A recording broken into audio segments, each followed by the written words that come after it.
Hello, नमस्ते students. आज हम फिर से मिले हैं विद स्टैंडर्ड 8 मैथमेटिक्स और आज हम स्टार्ट करने वाले हैं न्यू चैप्टर जिसका नेम है विजुअलाइजिंग सॉलिड शेप्स। इसके बारे में हमने पहले पढ़ा ही है और आज थोड़ा सा ब्रीफ में स्टैंडर्ड 8 के लेवल में पढ़ने वाले हैं। Chapter number 16, visualizing shapes. In previous class, we have learned about various type of figures like a one dimension, two dimension and three dimension figures. A figure having only length like a line segment is known as a one dimension.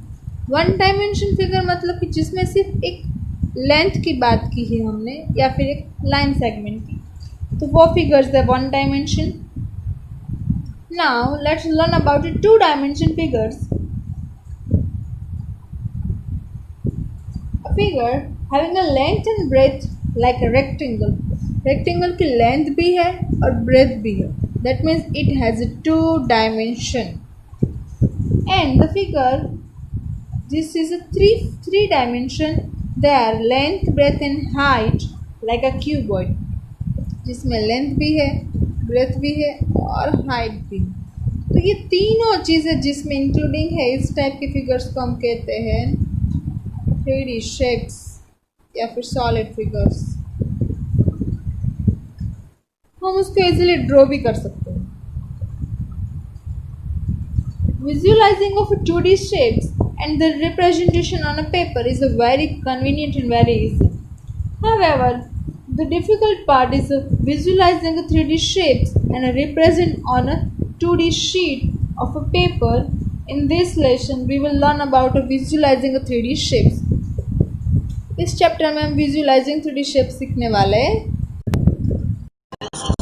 Faces, ages and vertices की बात करते हैं 3D shape के लिए. फिर आपको दोस्तों हम वीडियो में बताएंगे कि 3D शेप 2D शेप से किस तरह का रिलेशन बनाती है. क्या ऐसा है 3D शेप में जो 2D शेप से मिलता जुलता है. ठीक है, समझाने के लिए सबसे पहले एक बेसिक डायग्राम लेते हैं, बेसिक क्यूब लेते हैं 3D शेप में. फिर उसकी अंडरस्टैंडिंग बिल्ड करेंगे, फेसेस, एजेस एंड वर्टिसेस आपको दिखाएंगे और फिर हम आपको 3D और 2D शेप का रिलेशनशिप बताते हैं. समझाने के लिए दोस्तों सबसे पहले एक क्यूब ले लेते हैं. ये क्यूब है, इसकी 4 साइड्स बराबर है. ठीक है, आर ऑल इक्वल. ठीक है, बराबर है चारों साइड इसकी. इसके अंदर क्या क्या चीजें हमें देखने को मिलती हैं दोस्तों. सबसे पहले हम इसके अंदर देखते हैं कॉर्नर्स, जिसको हम वर्टेक्स बोलते हैं. कितनी वर्टेक्स हैं इसके अंदर दोस्तों, गौर कीजिएगा. इसमें जो हमारे पास कॉर्नर नजर आ रहे हैं 1 2 3 4 5 6 7 और एक कॉर्नर पीछे की तरफ आएगा. मैं उसको डॉटेड लाइन से बना देता हूं अंडरस्टैंडिंग के लिए. और दोस्तों ये बन जाएगा 8th वर्टेक्स और 8th कॉर्नर. इस तरीके से हम यहां पर देख सकते हैं कि एक स्टैंडर्ड क्यूब में हमारे पास 8 कॉर्नर्स होते हैं और 8 ही वर्टेक्स होते हैं, जिसको हम कॉर्नर बोल रहे हैं. कितने एजेस होते हैं, इंपॉर्टेंट चीज है, देख लेते हैं. एजेस कितने होते हैं दोस्तों. सबसे पहले बता देते हैं एजेस बोलते किसको है. जैसे हमने बताया था, ये वर्टेक्स होती हैं. एजेस होते हैं ये वाले, ये शार्प एजेस जिनसे ये बना हुआ है. कितने एजेस होते हैं काउंट करेंगे दोस्तों. गौर कीजिए, आपकी अंडरस्टैंडिंग के लिए बता दूं यहाँ पर कितने एजेस होंगे दोस्तों. काउंट कर लेते हैं. यहाँ पर एजेस होंगे 1 2 3 4. ठीक है, नीचे भी 1 2 3 4 और साइड के 1 2 3 4. टोटल यहाँ पर देखा जाए तो यहाँ पर 12 एजेस हैं. ठीक है, कैसे कैसे, ऊपर के 4 हैं. ठीक है, नीचे के 4 हैं और साइड की शेप के 4 हैं. टोटल मिला के कितने हुए, 12 हुए. 12 एजेस हमने बना दिए. और आगे चलते हैं, देखते हैं क्या क्या चीजें हैं. फेस कितने हैं इसके दोस्तों. फेस की जब हम बात करते हैं तो हम ये जो एक पर्टिकुलर, जैसे ये वाला जो साइड है, देखिए इसका ये कंप्लीट ये एक फेस दोस्तों, ये देखिए ये कहलाता है, ये एक फेस हो गया. ठीक है, जो एक स्क्वायर शेप में आ रहा है. ऐसे कितने फेसेस हैं गौर कीजिएगा. ऊपर देखिए एक टॉप दिख रहा है. ठीक है, तो ऊपर एक फेस निकलता है, यहाँ पर लिख लेते हैं हम जैसे हमने बनाया था प्लस. नीचे देखिए, जैसे ऊपर से हमने ये देखा, नीचे से देखेंगे तो भी हमें एक फेस दिखता है प्लस. साइड से देखेंगे तो हमें 4 फेस दिखते हैं, 4 स्क्वायर्स दिखते हैं. ठीक है, एक यहाँ से, एक यहाँ से, एक यहाँ से और एक पीछे की तरफ से, 4 स्क्वायर दिख गए। टोटल कितने फेस हुए दोस्तों, टोटल 6। यहाँ पर हम लिख देते हैं कि टोटल नंबर ऑफ फेस एक क्यूब में हमें 6 देखने को मिलते हैं। तो ये 3D शेप की अंडरस्टैंडिंग मैंने आपको बताई, जहां पर हमने कॉर्नर और वर्टेक्स की अंडरस्टैंडिंग ली, एजेस देखे कितने होते हैं और फेसेस देखे कितने होते हैं। अब अंडरस्टैंडिंग तो हमने बना ली, अब मैं आपको ये बताना चाहता हूं कि 3D शेप में ये तीनों चीजें 3D शेप की बैकबोन होती है। हर जगह यही तीनों चीजें लगभग आपके सामने आती हैं, आपसे पूछी जाती हैं, बट इन तीनों शेप से ही 3D शेप फॉर्मेशन होती है। अब हम कुछ और 3D शेप की तरफ चलते हैं। दोस्तों ये देखिए, ये एक 3D शेप है, इसका नाम है सिलेंडर। इस सिलेंडर में देखिए क्या होता है कि एक राउंड शेप होती है, उसके ऊपर 2 टॉप होते हैं। ठीक है, ये जो दोनों टॉप होते हैं, ये देखने में अभी आपको स्फेरिकल शेप लग रही होगी, बट एक्चुअली ये सर्कल्स होते हैं। ये सर्कल होते हैं, एक सर्कल नीचे होता है, एक सर्कल ऊपर होता है, मतलब कि सर्कुलर शेप होती है। और सर्कल हमारे पास क्या होता है, 2D शेप का पार्ट है। ठीक है, तो अगर हम इसको साइड से देखें तो हमें इस तरह की शेप देखने को मिलती है। मैं आपको बता रहा था, ये सर्कल देखिए, एक ये है और एक सर्कल ये है, 2 सर्कल इसके टॉप में हमें दिखते हैं। तो हमने क्या किया, यहाँ पे 3D शेप को 2D में कन्वर्ट किया। ये देखिए, ये 2D पार्ट है, ये भी 2D पार्ट है। ठीक है, तो हम कह सकते हैं 3D शेप 2D शेप से बन रही है।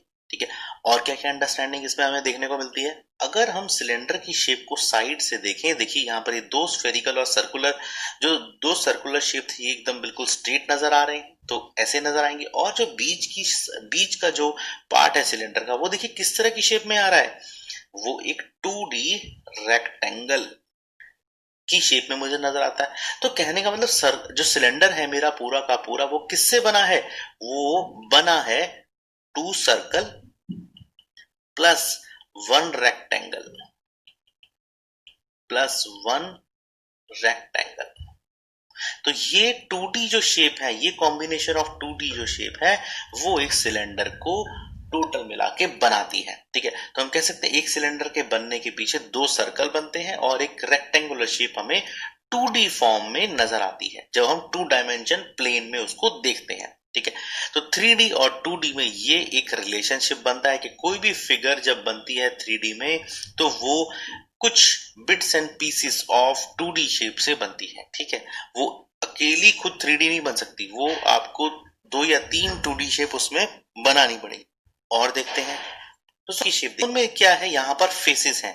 ये एक फेस है, ठीक है, ये एक फेस है, ये एक फेस है। ठीक है, वो आपको जैसे 3 फेस ऊपर होगा, एक फेस नीचे की तरफ नजर आएगा।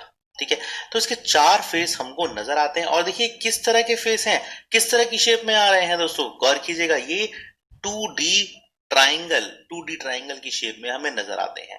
यहां से भी देखिए ट्राइंगल बनता हुआ नजर आ रहा है, यहां से भी बनता नजर आ रहा है, यहां से भी। और अगर आप इसके बॉटम से देखेंगे, ये वाले फेस से देखेंगे, तो भी आपको एक ट्राइंगल नजर आएगा ही आएगा। ठीक है, तो इस तरह से हमने जो 3D शेप है उसको देखा कि 2D ट्राइंगल्स की शेप में किस तरीके से हमारे सामने नजर आता है और बनता है। ठीक है, आइए दोस्तों और देखते हैं, क्यूबॉइड पे चलते हैं। क्यूबॉइड क्या होता है दोस्तों, ये भी एक तरीके का 3D फिगर होता है, बट इसमें और क्यूब में फर्क ये होता है कि क्यूब तो स्टैंडर्ड स्क्वायर्स फेसेस से बनता है, ये क्या बनता है, गौर कीजिएगा, आप खुद बताइए मुझे, इसके फेसेस कैसे हैं, रेक्टेंगुलर फेसेस हैं। इसके मतलब 2D शेप इसकी रेक्टेंगल में बनती है। तो यहां पर मैं अगर कितने फेस होंगे इसके, 6 रेक्टेंगल ले लेता हूं और उनको ज्वाइन करता हूं, उनको बनाता हूं, तो मुझे एक परफेक्ट 3D क्यूबॉइड मिल जाएगा। तो ये 6 फेस जो रेक्टेंगल के हैं, ये 2D शेप में है और ये यहां से बनके 3D शेप में इस तरीके से नजर आते हैं।